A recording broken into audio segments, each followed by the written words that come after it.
Bonjour et bienvenue sur ce nouvel épisode de mon podcast créatif. Je m'appelle Maureen, vous pouvez me retrouver sous le pseudo de La Pivoine Noire sur Instagram, Ravelry, sur mon blog lapivoinenoire.com. Vous pouvez retrouver des articles de blog, vous pouvez retrouver mon streetcast également, qui n'est pas extrêmement alimenté, mais je ne m'oblige pas à un certain rythme, c'est vraiment comme les choses me viennent à l'esprit. Allez voir, c'est quelque chose de très différent de ce que je peux faire d'habitude. On va commencer. J'ai eu du mal à me lancer en fait, ça fait un peu plus d'une semaine que je me dis bon bah ce jour-là je tourne et puis en fait je tourne pas, ce jour-là je tourne et puis en fait je tourne pas. À cause d'une flemme monumentale. En fait, si quelqu'un m'installait tout, c'est-à-dire les trucs que je vais vous montrer, l'appareil photo, l'espèce de retour écran que je me fais bricoler, on me dit vas-y, voilà, tout est prêt, installe-toi et quand t'as fini, je range. En fait, c'est ça qui à chaque fois me freine. Mais voilà, en fait, j'aime tellement ça, faire ces vidéos, j'aime tellement ça, avoir cette espèce de double vie avec mon double numérique. Voilà, il y a Maureen et puis il y a La Pivoine Noire et les deux font partie de moi maintenant. Donc voilà. Alors, on va commencer tout de suite. Je vais pas essayer de faire des vidéos de 3 plombs, je pense que si vous êtes là, c'est que vous aimez les vidéos qui vont droit au but et qui ne durent pas des heures. Donc je vais faire ce que je sais faire. Je vais pas vous parler des tricots en cours qui n'avancent pas. Je vais vous parler des tricots en cours, du tricot en cours qui avance, d'un petit projet fini, et surtout d'un futur projet que j'ai très envie de commencer rapidement, mais j'ai surtout envie de le faire avec vous, ça fera l'objet d'un cal. Donc on va pouvoir attaquer la partie tricot. Donc partie tricot, petit objet terminé, il s'agit de cette paire de chaussettes que j'avais commencé pour le moment du fil de la manche. Donc ça commence à faire un petit bout. J'ai mis du temps à les finir parce qu'en fait j'ai eu des doutes. Donc il s'agit du patron Waiting for Henry Socks, qui est un patron payant très sympa. J'ai mis beaucoup ce point de jacquard en fait, que je trouvais très très joli. J'ai choisi pour les faire, ici, qu'est-ce qu'il y a comme cheveux? Le coloris principal ici, c'est de la Goumy 50 de chez Bergère de France. Donc c'est la laine, je crois que je pourrais faire ça toute la journée. C'est la laine elle-même qui fait ces petits motifs, ces petites taches de couleur, comme ça. Et évidemment, quand j'ai vu ces taches de couleur, j'ai été voir dans mon panier de reste et j'ai pris ce joli noir qui me semble être un reste de terre eau de chez La Féfile et ce rouge, alors là, aucune idée. Aucune idée. Donc j'avais vraiment un tout petit reste de terre eau. Je me suis dit, pour faire les lignes noires, ça va suffire. Je vais faire la pointe et peut-être je vais essayer de faire le talon. Alors finalement, qu'est-ce que j'ai eu pour faire le talon? Voilà, j'ai eu ça. C'est ridicule, j'aurais dû ne pas le faire du tout. Voilà, on dirait un petit téton sur mon talon. Voilà, ça n'a pas beaucoup de sens. J'aurais dû m'abstenir. J'ai vraiment adoré faire ce jacquard. Ça s'est avancé mais tout seul quoi. J'ai été super rapide là-dessus. Et c'est ensuite que j'ai un petit peu galéré. En fait, j'ai décidé de tricoter la chaussette d'un bloc, de faire un talon après coup, et de le faire vraiment après coup, c'est-à-dire je n'ai pas mis de fil de survie à l'endroit où je voulais arrêter. J'ai été coupée dans la laine et ça se passe très très bien, ça me pose aucun souci. Je préfère ça parce que ça m'évite vraiment d'avoir à penser à mon talon pendant tout le long de la chaussette. J'y vais, et puis c'est tout. L'intérêt, c'est de pouvoir tricoter en rond, sans se poser de questions pendant longtemps. Donc voilà, la deuxième aussi. Donc voilà, juste cette petite aventure du talon, en fait, c'est là que j'ai eu un doute. Je me suis dit, est-ce que j'ai fait le talon au bon endroit? Je me suis dit, aïe aïe aïe, j'ai l'impression que j'ai fait cette chaussette petite. Et en fait non, quand je la porte, elle est pas trop petite. Donc j'ai bien fait de persister et de ne pas tout défaire pour l'allonger un peu parce que finalement elle est très bien comme ça. Bon, ce petit bout est ridicule, mais elle est très bien comme ça. Quand j'ai acheté la Goumy, je me suis dit elle est très bien, elle est sèche, mais elle est bien. Et étrangement, sur les pieds, ça me picote au bout d'un moment. Ça, c'est des chaussettes que je mets plutôt en intérieur. Bah, essentiellement parce que ici, c'est pas de la laine qui contient du nylon, c'est un reste d'une laine mérinos standard. Donc je sais que ça va pas durer forcément très longtemps. C'est pas très grave, je pourrais toujours changer cette partie-là, le refaire dans une autre laine. Mais néanmoins, pour pas que ça s'abîme trop vite, je les porte à l'intérieur. Et puis de toute façon, il fait beau en ce moment, je sors en sandales. Hein. C'est vraiment juste en fin de soirée, là, même en ce moment qu'il fait chaud, hein, pas quand il fait 42, on est d'accord. Mais là, quand il fait 25-26 dans la journée, bah, le soir, surtout quand je suis fatiguée, j'ai froid quand je suis fatiguée, et je mets mes chaussettes en laine. Voilà. Je les porte même en hiver. Mais j'aime beaucoup. Par contre, je vais vous dire une chose. Je me suis pas pris la tête avec les fils. À rentrer, c'est des chaussettes d'intérieur. Tous les fils sont là. Hein, voilà. Donc je les sens sur mes orteils, mais je m'en fous. Voilà. Sinon, j'aime bien la tranche de mon jacquard, pour une fois, à l'envers. Je pense que je progresse un peu, parce que regardez, c'est joli, non? Voilà. Je suis assez contente de moi. D'ailleurs, c'est plus joli ici que là. Je sais pas pourquoi. Bref. Voilà. Je me prends pas la tête. Pourquoi faire? C'est du loisir. C'est ça l'avantage d'avoir des loisirs à côté de ton travail, c'est de ne pas avoir la pression et qu'on puisse faire n'importe quoi et que ça soit sans aucune conséquence. Et ça c'est beau. Donc voilà, c'était mon petit projet terminé. Et en fait, ensuite je me suis lancée sur un projet qui est le Darling d'Emma de Rory Locatelli. C'est le premier patron que je faisais de Rory Locatelli. Et en fait, j'avais vu quelqu'un qui avait tricoté ce gilet. Je l'avais trouvé sublime et je m'étais dit, il faut que je me le fasse dans pomme de laine, dans un coloris qui s'appelle feu de camp et gleton. Voilà, c'est ça qu'il me faut. C'est tout. Donc le coloris, le voilà. Ici, il est en pelote. Je mets mes pelotes à la main en ce moment parce qu'en fait, mon bobinoir que j'ai ici, à Rouen, a un petit souci. Donc je me mets à faire mes pelotes à la main. Donc le voilà, c'est un coloris qui est juste sublime, qui est fait pour moi. Carole, à vous. Je plaisante évidemment. Mais voilà, c'est rouge et noir quoi. C'est tout. Donc il est vraiment sublime. Et je me suis... j'avais acheté donc la laine. J'avais acheté 3 écheveaux au fil de la manche. Et comme vous l'avez vu avec mon gilet qui s'appelle... Mon gilet long avec canard, coloris saucisson à l'ail, que j'avais fait, j'ai été assez radine dans les chevaux au fil de la manche pour pouvoir en acheter de plein de sortes différentes. Donc j'en ai acheté que 3. En me disant, de toute façon, je vais tricoter le corps jusqu'où je peux, je vais le mettre en attente, je ferai les manches et j'irai jusqu'au bout pour essayer de faire un gilet un peu long si c'est possible. Donc voilà. Et puis j'achète le patron et là je vois qu'il se commence depuis le bas. Voilà. Bravo. Elle me dit, c'est pas grave, moi je vais le faire dans l'autre sens. Ok. Donc, je commence le demi-devant droit, je commence le dos, je crois. Je commence le demi-devant droit, le demi-devant gauche. Et donc, je prends la dentelle, je retourne le diagramme pour le faire dans le même sens que ce qui est prévu. Et plus ça va, plus je me dis, c'est bizarre, je vois pas bien les chevrons. Bon, peut-être ça se révèle au blocage. Gros déni. J'ai continué comme ça. J'ai rattaché sous les emmanchures. Et puis, j'ai continué à feuilleter un petit peu le patron. J'avais pas vraiment tout bien feuilleté dès le départ. Et je me suis aperçue qu'en fait, ce que je pensais être un col qu'on faisait ensuite, et ben c'était construit dans la suite. Je sais pas comment vous expliquer. Donc, voilà là où j'en suis maintenant.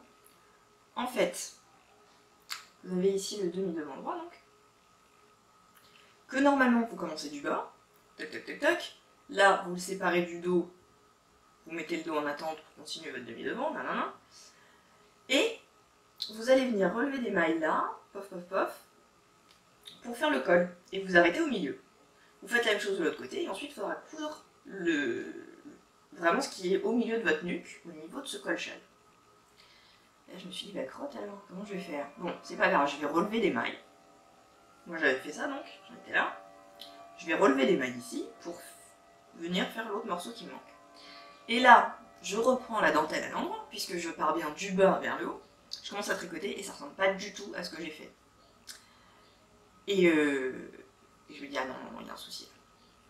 Il y a un souci, je peux pas tricoter cette dentelle en partant du dernier rang pour arriver au premier et avoir le même résultat à l'envers que si je... Enfin, je parle ici, c'est très clair. Ouais. Si je tricote à l'envers la dentelle en partant du haut vers le bas, ça ne me donne pas la dentelle normale tricotée du bas vers le haut. Je ne sais pas pourquoi. Il doit y avoir une explication et ça ne marchait pas. Et là je me dis, ça ne va pas du tout en fait. On ne voit vraiment pas mes chevrons parce que j'ai foiré ma dentelle. Et donc là, je détricote tout sauf le dos, qui n'est pas en dentelle. Voilà. Donc je recommence. Et je recommence, cette fois en me disant, bah la dentelle, tant pis, je la fais dans le mauvais sens. Mais c'est pas grave, c'est des chevrons, c'est pas un truc figuratif. Donc je reprends mon dos, et cette fois je pars du milieu du dos pour construire ce col-châle d'un bloc en fait. Et finalement c'est pas plus mal parce que de l'autre côté, j'ai relevé mes mailles ici, et ça me fait que j'ai pas de couture à faire au milieu. Et pour autant c'est quand même plutôt bien aligné, je me suis débrouillée pour bien caler les trucs les uns en face des autres. Donc voilà. Donc là j'ai grandement dépassé les emmanchures, donc j'ai quand même avancé par rapport à là où j'en étais, j'ai pas fait que rattraper mon retard. Et je suis assez contente de moi. Donc là j'ai un écheveau entier qui est rangé dans un coin pour faire les manches. Et là je continue toujours avec le... J'ai déjà utilisé un écheveau complet. Et il me reste donc ce que je vous ai montré du deuxième écheveau. Donc je vais aller presque au bout de ça. Ensuite je vais faire les manches. Et je vais... Ce qui va me rester, parce que je pense pas que je vais utiliser un écheveau entier pour les manches. Ce qui va me rester, je vais le fondre en tricotant, en alternant les écheveaux avec ça. Pour pas qu'il y ait de différence si jamais il y en a une, parce que sincèrement, entre le premier et le deuxième, zéro différence. Au bout d'un moment, j'ai arrêté d'alterner, assez vite d'ailleurs, parce qu'en fait, il n'y avait aucune différence, ils étaient exactement pareils. Donc, est-ce que vous êtes capable, sérieusement, de me dire à quel moment j'ai changé des chevaux? Voilà.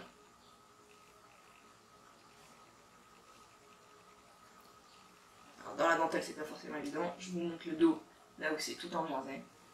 Est-ce qu'on voit une différence? Moi, je trouve pas.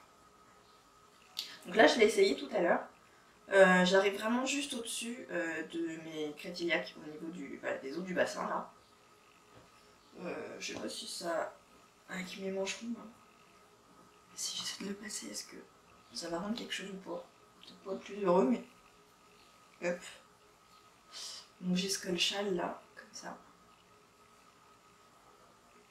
Et donc on arrive vraiment là. Voilà. Donc je sais pas jusqu'où je pourrais aller. Je pense qu'au blocage, la matière à s'étendre. Quand même pas mal. Ouais. En tirant un petit peu dessus comme ça, là je dépasse l'os, vraiment, franchement. Donc je pense qu'il va quand même avoir une longueur assez sympathique. Voilà. J'adore cette couleur. Et comme je vous le disais sur Instagram, c'est la première fois que j'ai envie de racheter exactement la même couleur chez une teinturière pour me faire autre chose. C'est vraiment le gros coup de cœur. Donc bon, je bidouille comme d'habitude, je fais pas ce qui est marqué dans les patrons, mais bon, on s'en sort quand même. Et puis voilà, faire, défaire, toujours faire. Et ça me permet de passer plus de temps avec cette superbe laine qui est vraiment de la couleur idéale. À partir du moment où j'ai séparé, où j'ai rejoint sous les bras, j'ai arrêté de regarder le patron. Puis là je me débrouille toute seule. J'ai fait une augmentation, j'ai dû rajouter une quinzaine de mailles pour qu'il s'évase un petit peu quand même. Je pense que j'en ferai une deuxième, une troisième. J'ai fait 2 rangs d'augmentation. Un troisième rang d'augmentation pour l'évaser encore un petit peu plus. Mais je veux pas que non plus dans l'évasé je perde trop en longueur. Voilà. Bref, je suis à fond là-dessus, je tricote que ça. Sachant que quand même si je vous les montre pas, j'ai quand même mon pull avec des rayures de plein de restes que je mélange avec la teinture sauvage. Et j'ai également le pull de mon copain, pull façon serre d'aigle, qui est plus très long. Donc ça va aller assez rapide. Le projet dont je voulais absolument vous parler, il s'agit d'un pull en jacquard, tout en jacquard, que je vous avais montré déjà dans mon Make 9. Et ça avait quand même emballé pas mal de monde. Il s'agit du Embrace Octopus Sweater de Maya Sirnes, si je ne dis pas de bêtises, que j'ai très envie de tricoter en cale avec vous parce que c'est un patron qui n'est pas évident.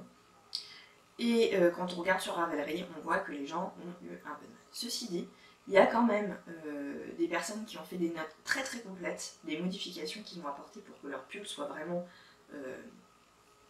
mieux. Et je pense qu'on peut s'en sortir, et surtout si on partage ensemble sur le groupe Ravelry par exemple, qui ne sert qu'à héberger les cales des rares fois où j'en organise.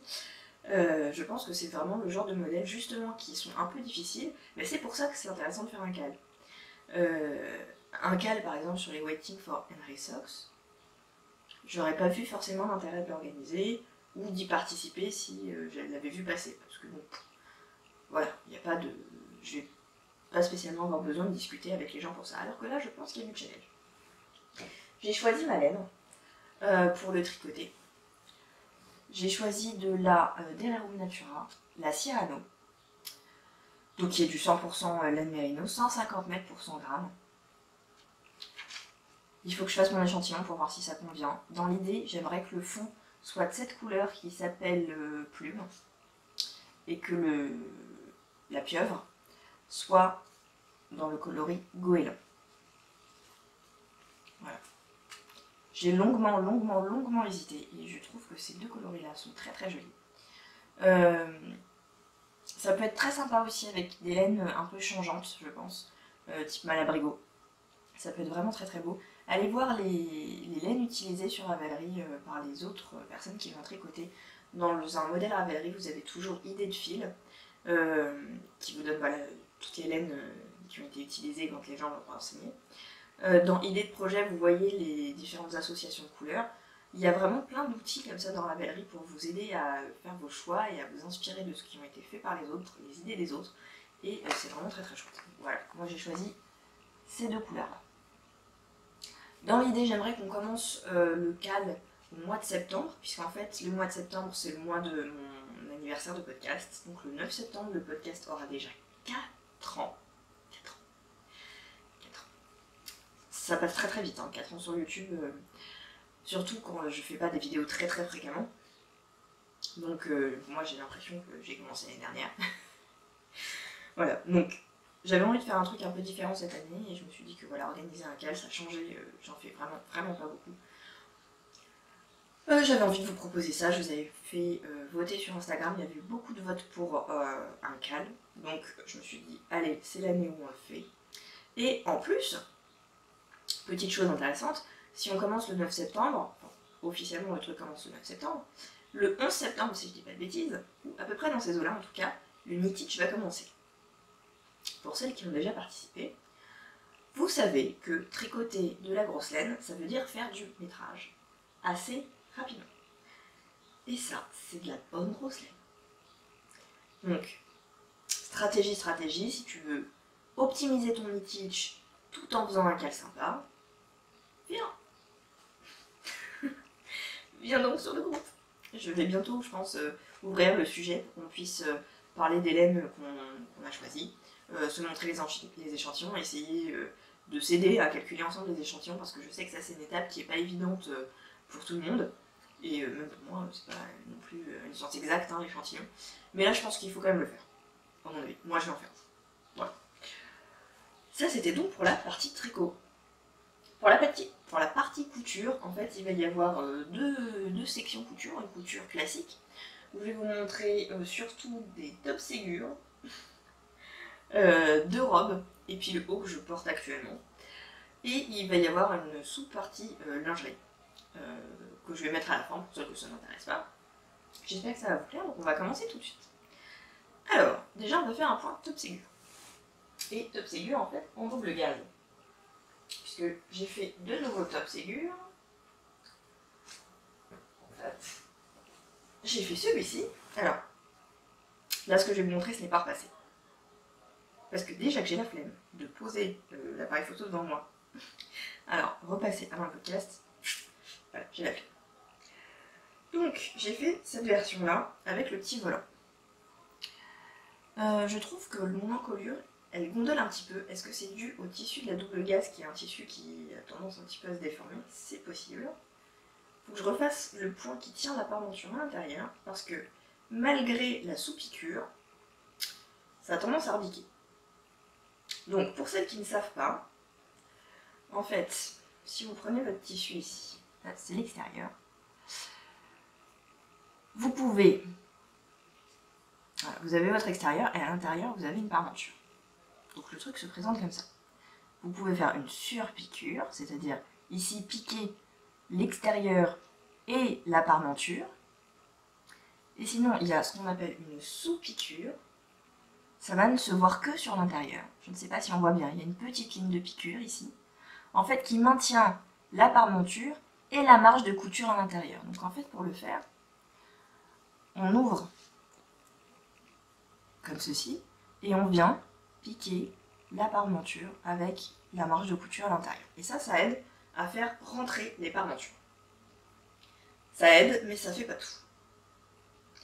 Par exemple, au niveau du dessous de bras, ça rebique quand même. Donc voilà. C'est pas la version que j'ai préférée de Ségur, à cause de ce gondolage d'encolure. Mais j'aime tellement le tissu en revanche que je la porte quand même énormément. C'est une double gaze Atelier Brunette qui est vraiment très très belle. Elle est très jolie.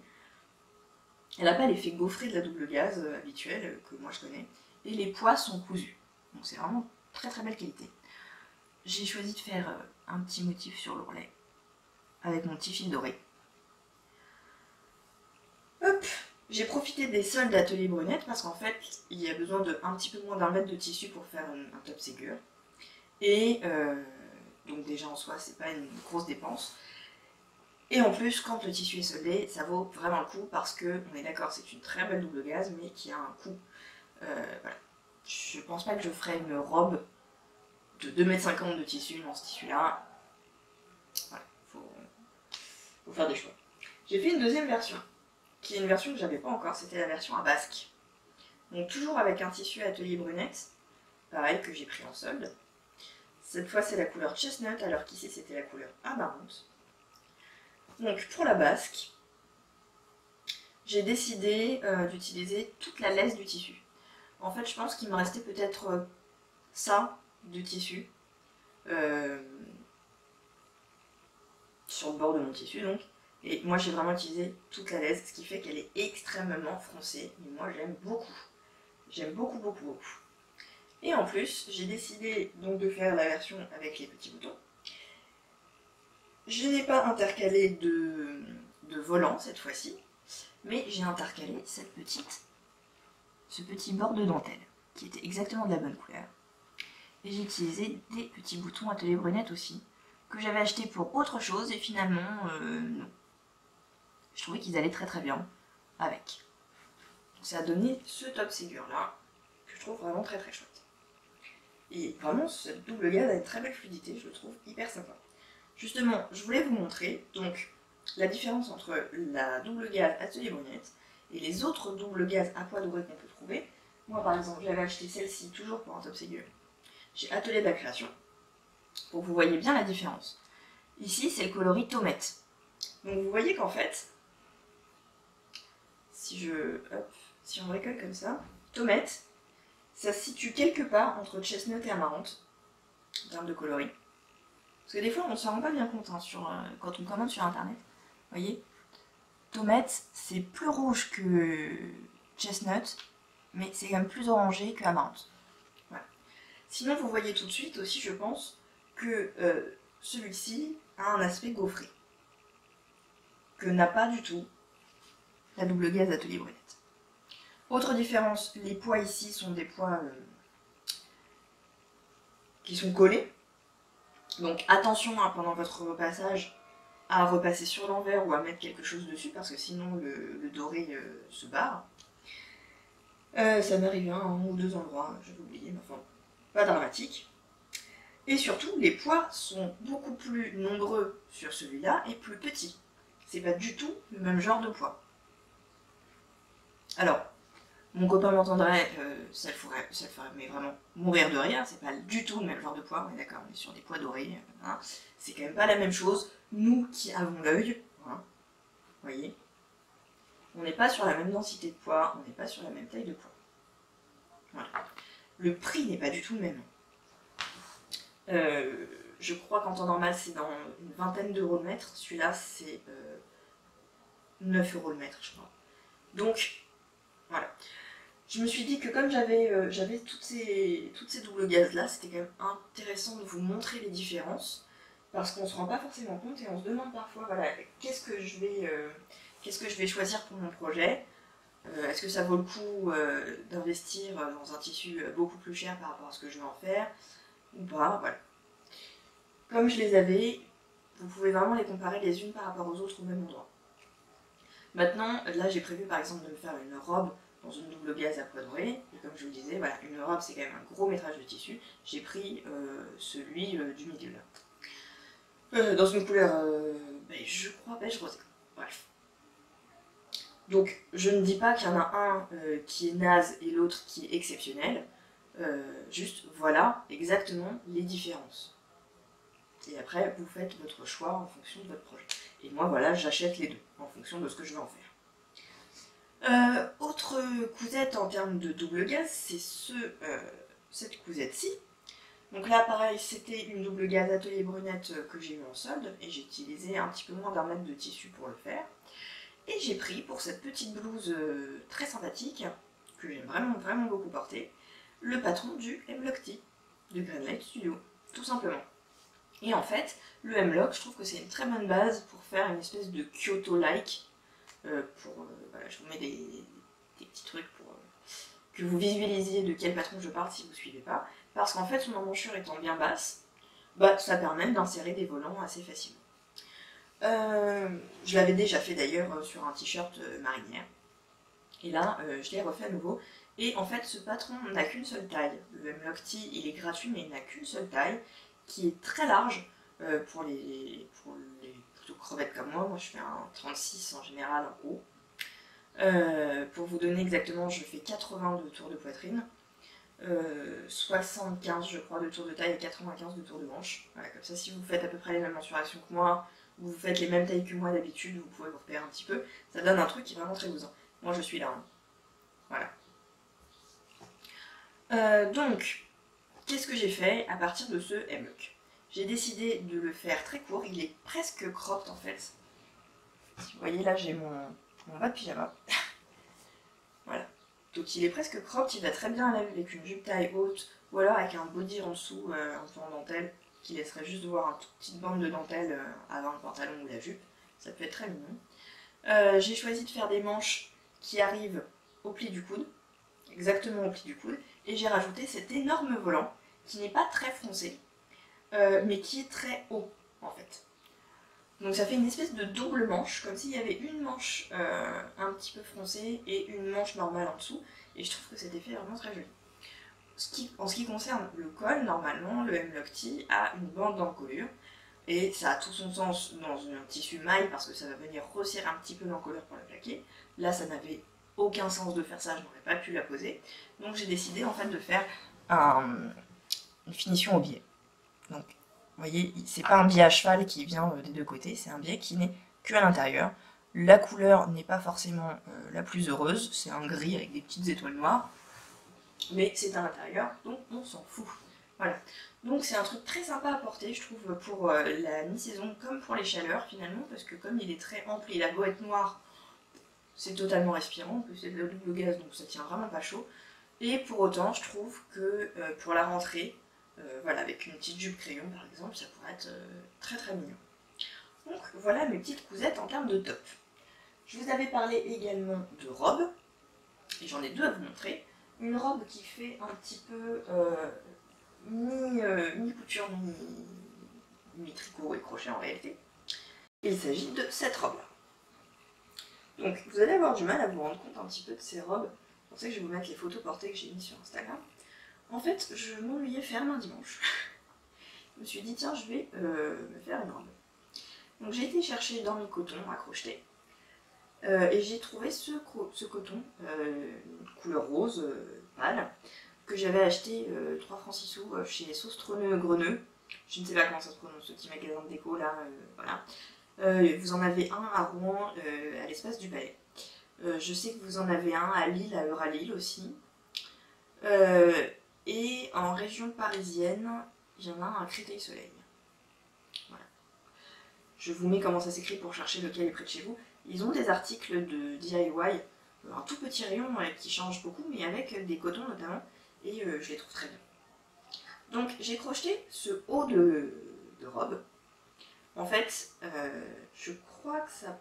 Je suis partie d'où moi? Je crois que je suis partie du bas. Je ne sais plus si je suis partie du bas et j'ai fait des diminutions, ou du haut et des augmentations. Non, je crois que je suis partie du bas.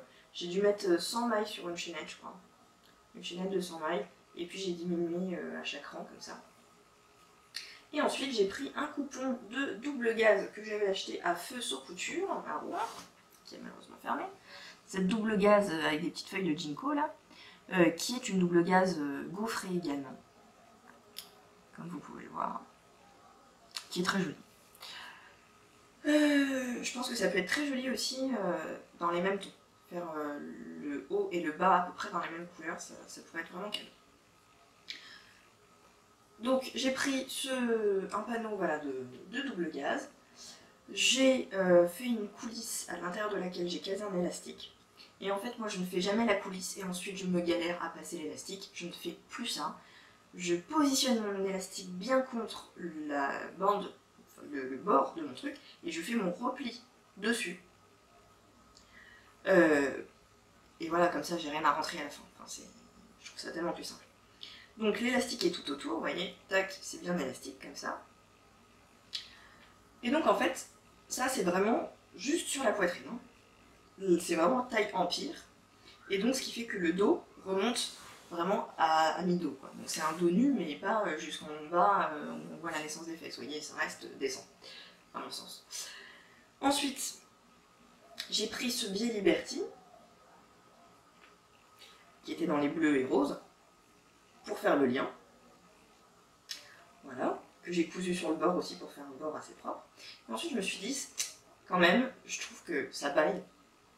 Je vais pas être à l'aise, je vais tout le temps être en train de me demander si on voit pas un peu mes seins sur les côtés. Donc j'ai rajouté une autre bande qui vient s'attacher derrière. Donc, ça s'attache en haut et ça s'attache dans le dos. Ça c'est contre la nuque, ça c'est vraiment au milieu du dos. Donc là c'était déjà beaucoup mieux, ça tenait. Mais ça baillait un peu en bas. Là, je me dis, ça, c'est pas que c'est gênant en termes de pudeur, c'est juste que c'est pas très joli. Donc en fait, ça baille, je me dis, il faudrait qu'il y ait une petite pince à ce moment-là. Donc, je me suis bien regardée dans le miroir, j'ai mis des épingles, et je suis venue créer cette petite pince de part et d'autre. Voilà. Et là, je vous jure, je l'ai déjà portée même au travail, cette robe-là, parce que de toute façon, je travaille en blouse, alors que j'ai le dos nu ou pas, tout le monde s'en fout. Hein. J'ai déjà porté au travail, le buste ne bouge plus. Il est plaqué sur moi, il ne bouge plus. Je peux faire ce que je veux, me rouler par terre si la nécessité s'en fait sentir, il n'y a pas de problème.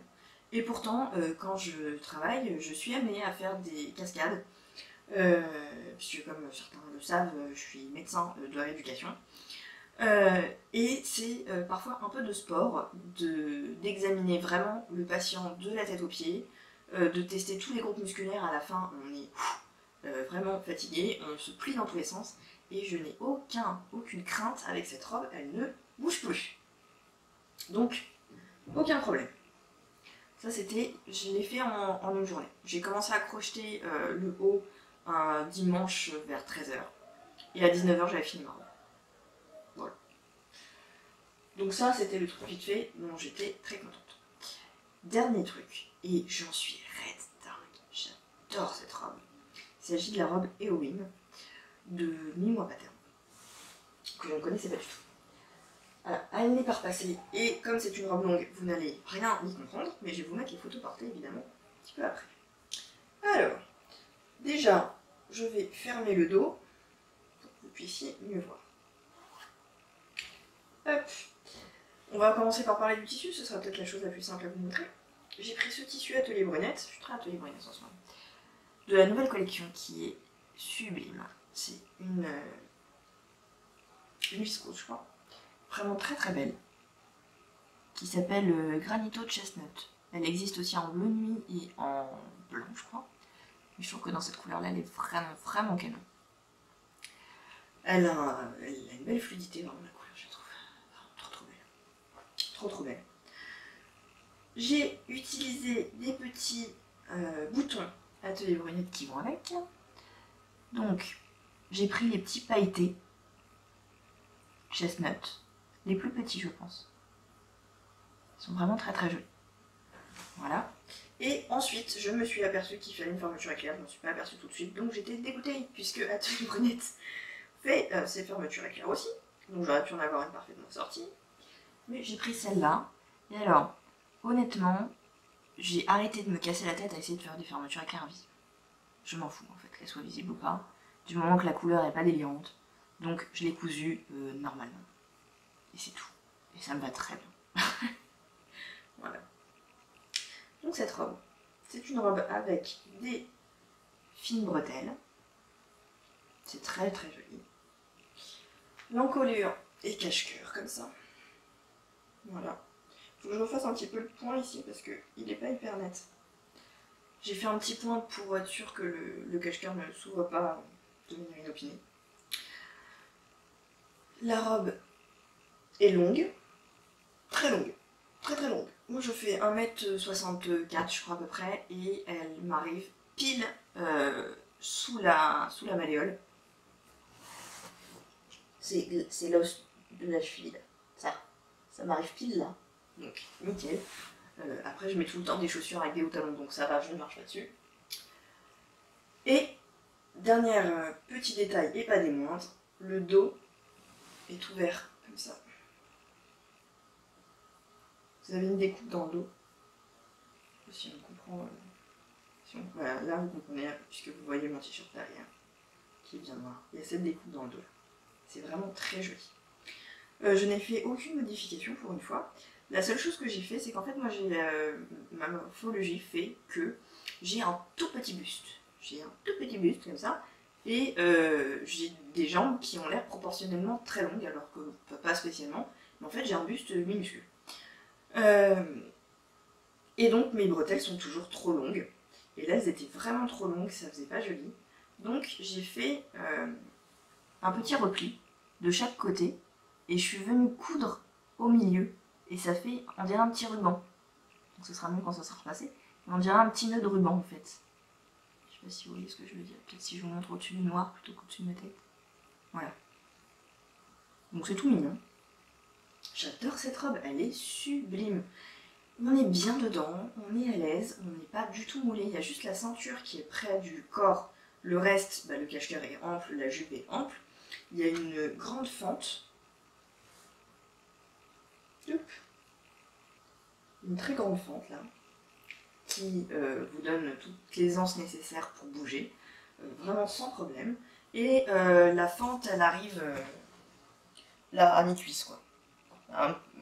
Ouais, plutôt 2 tiers de cuisse, et puis là 1 tiers où c'est ouvert. Voilà. En gros c'est ça. Sur moi en tout cas ça rend comme ça du coup. C'est vraiment très joli, très élégant, sans faire aucun effort et sans être mal à l'aise du tout. Donc c'est le top. Cette robe est hyper confortable et on a l'impression qu'on est hyper chic, quoi, hyper looké. Alors qu'en fait, le matin, t'enfiles ta robe, tu mets des chaussures et puis c'est fini, quoi. Le tissu est vraiment sublime. Voilà. Des robes Halloween, j'en veux plusieurs maintenant parce que c'est trop confortable à porter. Voilà. Je suis vraiment fan. Donc voilà, ça c'est les petites cousettes que j'ai fait en termes de vêtements. Mais comme je vous l'ai dit, il y a aussi une partie lingerie. Donc, partie lingerie, qu'est-ce que j'en ai fait? Ils sont tous en dessous. Alors, je vais vous montrer 2 patrons aujourd'hui, sachant que j'en ai cousu d'autres, mais je vais les rassembler différemment pour faire des choses plus cohérentes par la suite. Bref. J'ai cousu déjà le patron bohème. Je vous le montre. C'est vraiment un joli patron de brassière. très très beau. Donc c'est un truc tout sans armature, parce que comme je vous l'ai expliqué dans la dernière vidéo, peut-être je ne porte plus de soutien-gorge en tant que tel, parce que ça ne m'est personnellement d'aucune utilité à part être inconfortable. Par contre, il a des hauts, du coup maintenant que je ne porte plus parce qu'ils sont un peu transparents et je me dis, bah quand même pas, voilà, bon. Donc une petite brassière en dentelle, pourquoi pas. Ça permet de faire une deuxième épaisseur et je trouve ça plus sympathique comme ça. Donc sans aucune armature qui rentre dans les côtes ou baleine qui vous perfore de dessous. Là, à cet endroit-là. Et avec plusieurs variantes du dos qui sont vraiment sublimes. Donc ici vous avez la variante dos arrondi qui est très jolie. Je vais vous montrer une autre variante parce que j'en ai fait une deuxième. Et vous avez plusieurs versions aussi pour le bas. Si vous voulez une bande de tissu, un élastique, un bout de dentelle, ou faire une version nuisette ou top. Donc voilà. Alors pour les fournitures, ici j'ai utilisé une dentelle que j'ai achetée chez Rascol. Je vous mets comme d'habitude les prix. Là, l'élastique type élastique culotte, c'est aussi un élastique Rascol. Les bretelles également. Et pour les petits bidules, là, les régleurs, les ronds, les machins, j'ai découpé des vieux soutifs que je ne mettais plus donc depuis bien longtemps, qui étaient tout détendus et que de toute façon je n'allais pas remettre. Donc je suis allée chercher la mercerie qu'il y avait à l'intérieur. Donc voilà, j'en suis folle, j'adore, je trouve ça vraiment super beau. Et puis ça tombe pile à ma taille, je suis très très contente. J'ai fait les mesures comme préconisé dans le patron et aucun souci, nickel. J'en ai fait une deuxième. Alors, toujours dans le même... Qu'est-ce que je suis en train de faire? Voilà. Dans la même dentelle à Rascol, puisqu'il m'en restait encore un peu. J'ai découpé donc pareil les bonnets, et cette fois j'ai fait le dos triangle. On ne voit pas super bien là, parce que tout est en train de... Voilà. Le dos triangle. Donc avec les deux bretelles qui partent de ce dos. Je trouve ça vraiment très très joli aussi. Il reste encore une finition. C'est soit les bretelles normales ou alors le dos rectangulaire comme ça, que j'ai prévu pour une autre version que j'ai déjà découpée. Ensuite je voulais me faire une version un peu caraco, voilà, un peu t-shirt quoi, et j'avais ce reste de dentelle, je me suis dit nickel, je vais faire comme ça. Et en fait en essayant je me suis dit je galère, et en fait j'ai pris la dentelle dans le mauvais sens, évidemment. Cette dentelle bleue, elle est bien élastique dans ce sens là, et peu voire pas dans ce sens-là. Donc je me sens un peu engoncée. Je pense que je vais le rétrécir pour que ça évite de venir sur mon ventre et que ça me gêne, que ça me comprime, que ça me boudine, que ce soit inconfortable et pas très saillant. Je vais venir couper pour faire une bande juste sous poitrine et ça sera très bien. Voilà. Donc ça c'était ma deuxième version que j'aime beaucoup beaucoup. Et j'ai une troisième version comme je vous ai dit qui est coupée avec d'autres fournitures de chez Je fais mes dessous, qui sont canons et qui étaient vraiment pas chers. J'ai hâte de vous montrer tout ça. Dernière lingerie que je voulais vous montrer, c'est un patron de culotte cette fois, donc vraiment, vraiment format culotte. C'est le Karma. Voilà. Le patron Karma, qui était assez facile à suivre, bien qu'un peu long à faire. Je pensais que ce serait plus rapide que ça, donc pareil, j'ai gardé le même élastique culotte de chez Rascol. J'ai acheté du jersey de coton noir chez Toto, voilà. Et la dentelle est un destache de Nathalie by Night. Il y en a encore hein, des dentelles chez elle, j'ai regardé il n'y a pas si longtemps que ça. Donc elle m'a coûté vraiment pas cher et j'ai pu caser une petite culotte là-dedans. Donc voilà, très simple. L'arrière, voilà. Petit effet mignon. Mais c'est pas du tout un tanga, hein. La dentelle couvre vraiment la fesse. Voilà. Donc il n'est pas sorti à rien du tout, hein, mais ça me plaît très bien quand même. Donc voilà, entre temps j'ai cousu un autre bas, mais comme j'en ai coupé pour en faire d'autres, je vous les montrerai tous en même temps, toutes les versions, voilà. Je pense que je vous ai tout montré. Donc encore un épisode express, mais je crois que si vous êtes là, c'est que ça vous plaît, encore une fois.